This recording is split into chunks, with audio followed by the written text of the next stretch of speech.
I mean, if I ever left you, it would be for someone taller. I said it lightly, smiling, wine glass in hand. 4 friends at the table.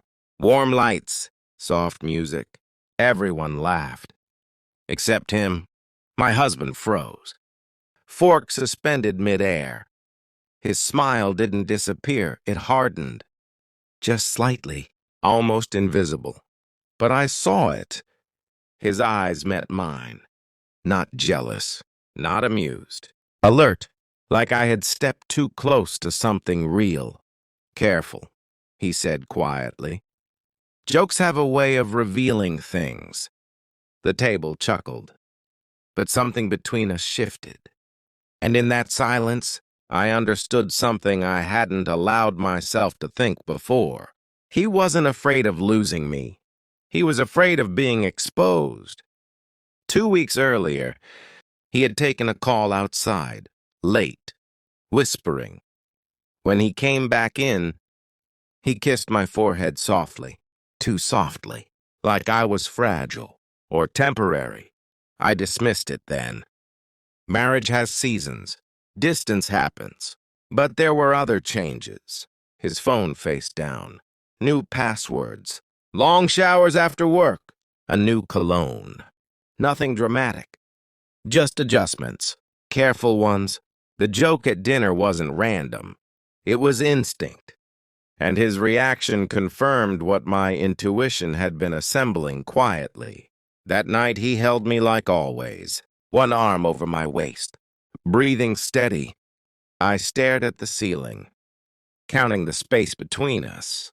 It felt like miles. I didn't cry. I investigate. The next morning I made coffee, kissed him goodbye, smiled. Then I logged into our phone account.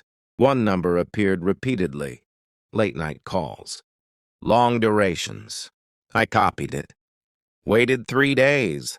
Called from a private line. A woman answered. Soft voice, cautious. I hung up before she could finish speaking. It was enough. Still, I wanted certainty. I hired a private investigator. Cash. No drama. While I waited, I became the ideal wife. Attentive, playful, warm. I even joked again one evening. Should I worry about competition at the gym? He smiled that same controlled smile. You never. The confidence almost impressed me. The report arrived 10 days later. Photos, dates, hotel entrances. Her hand in his. Not reckless passion, comfortable familiarity. 6 months, according to timestamps. 6 months of shared routines and calculated lies. There is something cold about seeing betrayal printed on glossy paper. It removes imagination, and once imagination dies, so does hope. I waited for the right moment. Sunday afternoon, sunlight pouring into the kitchen. He was relaxed, reading. I placed the envelope in front of him. What's this? He asked. Open it. He slid the photographs out. At first, nothing changed. Then everything did. A slow exhale, eyes closing briefly. How long? I asked. It wasn't supposed to. How long? 6 months. I nodded. As I suspected. That unsettled him more than the evidence. As I suspected. That unsettled him more than the evidence. You suspected? I joked about another man, I said calmly. You reacted like someone who already had something to hide. He ran a hand through his hair. I was going to end it. When? Silence. Exactly. He expected anger, tears, accusations. Instead, I placed a second envelope on the table. Divorce papers. Pre-signed. Asset division already outlined.